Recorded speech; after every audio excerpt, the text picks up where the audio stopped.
जय श्री हरि। कार्तिक शुक्ल पक्ष एकादशी से कार्तिक पूर्णिमा तक भीष्म पंचक व्रत का निर्वाह किया जाता है, जिससे श्री हरि विष्णु प्रसन्न होते हैं। भीष्म पंचक व्रत से मिलने वाले सभी लाभ और इस व्रत की संपूर्ण शास्त्रोक्त विधि के साथ आज ये भी जानें कि गंगा पुत्र भीष्म ने बाण शैया पर लेटे हुए जल के लिए याचना किस दिन की थी, जिसके बाद अर्जुन ने बाण के वेग से धरती से गंगा जल प्रस्तुत किया था। स्कंद पुराण के अनुसार कार्तिक शुक्ल पक्ष में एकादशी को प्रातःकाल विधि पूर्वक स्नान करके 5 दिन का व्रत ग्रहण करें। बाण शैया पर सोए हुए महात्मा भीष्म ने राजधर्म, मोक्ष धर्म और दान धर्म का वर्णन किया, जिसे पांडवों के साथ ही भगवान श्री कृष्ण ने भी सुना। उससे प्रसन्न होकर भगवान वासुदेव ने कहा, हे भीष्म, तुम धन्य हो, तुमने धर्मों का स्वरूप अच्छी तरह श्रवण कराया है। कार्तिक की एकादशी को तुमने जल के लिए याचना की और अर्जुन ने बाण के वेग से गंगा जल प्रस्तुत किया, जिससे तुम्हारे तन मन प्राण संतुष्ट हुए।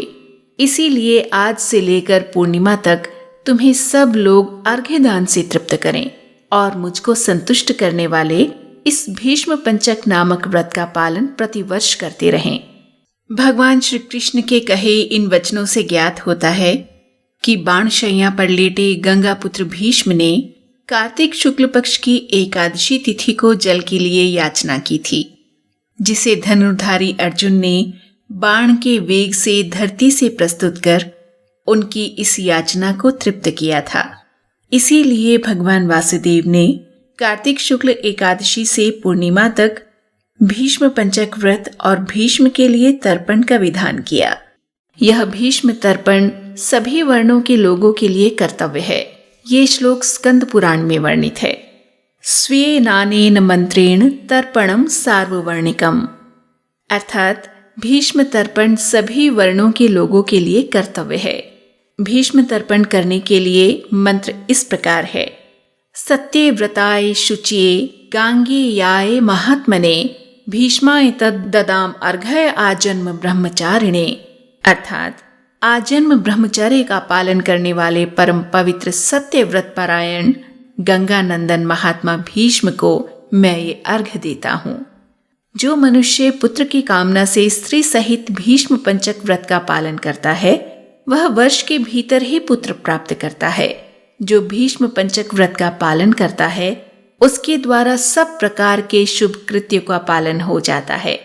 यह महापुण्यमय व्रत महापातकों का नाश करने वाला है। अतः मनुष्यों को प्रयत्न पूर्वक इसका अनुष्ठान करना चाहिए।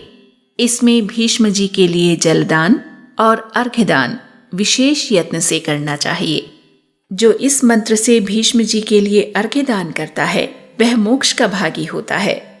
अर्घ्य मंत्र है वैयाघ्रपद गोत्राय सांकृत प्रवराय च अपुत्राय ददाम्येत दुदकम भीष्म वर्मणे वसूनाम वताराय शंतनोरात्मजाय च अर्घयम ददामि भीष्माय आजन्म ब्रह्मचारिणे। जिनका व्याघ्रपद गोत्र और सांकृत प्रवर है, उन पुत्र रहित भीष्म वर्मा को मैं यह जल देता हूँ। वसुओं के अवतार शंतनु के पुत्र आजन्म ब्रह्मचारी भीष्म को मैं ये अर्घ्य देता हूँ। पंचगव्य सुगंधित चंदन के जल, चंदन, उत्तम गंध और कुमकुम के द्वारा भक्ति पूर्वक सर्व पापहारी श्री हरि का पूजन करें। कपूर और खस मिले हुए कुमकुम से भगवान गरुड़ ध्वज के अंगों में लेप करें। सुंदर पुष्प एवं गंध, धूप आदि के द्वारा भगवान की अर्चना करें। 5 दिनों तक भगवान के समीप दिन रात दीपक जलता रहे। देवाधिदेव भगवान के लिए उत्तम से उत्तम नैवेद्य निवेदन करें।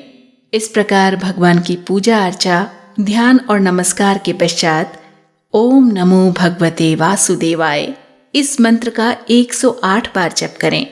फिर घी मिलाए हुए तिल, चावल और जौ आदि के द्वारा स्वाहा विशिष्ट षडक्षर अर्थात ओम रामाय नमः इस मंत्र से आहुति दें।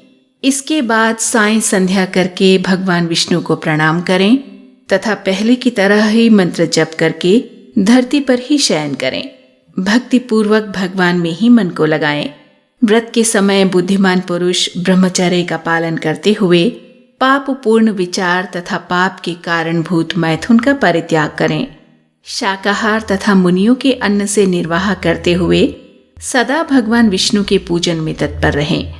रात्रि में पंचगव्य लेकर भोजन करें। इस प्रकार भली भांति व्रत को समाप्त करें। ऐसा करने से मनुष्य शास्त्रोक्त फल को पाता है। स्त्रियों को पुण्य की वृद्धि करनी चाहिए। विधवाओं को भी मोक्ष सुख की वृद्धि के लिए व्रत का अनुष्ठान करना चाहिए। पहले अयोध्यापुरी में अतिथि नाम के राजा हुए हैं। उन्होंने वशिष्ठ जी के वचन से इस परम दुर्लभ व्रत का अनुष्ठान किया था, जिससे इस लोक में संपूर्ण भोगों का उपभोग करके अंत में वे भगवान विष्णु के परम धाम में गए। इस प्रकार नियम, उपवास और पंचगव्य से तथा दूध, फल, मूल एवं भविष्य के आहार से निर्वाह करते हुए भीष्म पंचक व्रत का पालन करें। पूर्णमासी आने पर पहले के समान पूजन करके ब्राह्मणों को भोजन करावे और बछड़े सहित गौ का दान करे। एकादशी से लेकर पूर्णिमा तक 5 दिनों का भीष्म पंचक व्रत समस्त भूमंडल में प्रसिद्ध है। अन्न भोजन करने वाले पुरुष के लिए यह व्रत नहीं कहा गया है। इसमें अन्न का निषेध है। इस व्रत का पालन करने पर भगवान विष्णु शुभ फल प्रदान करते हैं। भीष्म पंचक व्रत के निर्वाह और गंगा पुत्र भीष्म के लिए इन 5 दिन अर्घ्य दान से उन्हें तृप्त कर मनुष्य श्री हरि की प्रसन्नता के साथ ही मोक्ष का भागी होता है, अपने पुण्यों की वृद्धि करता है। इस लोक में सभी भोगों का उपभोग करके अंत में विष्णु धाम को गमन करता है। और यदि संतान प्राप्ति की कामना से पति पत्नी दोनों साथ में इस व्रत का पालन करें तो वर्ष भर के भीतर संतान प्राप्त करते हैं। जय श्री हरि।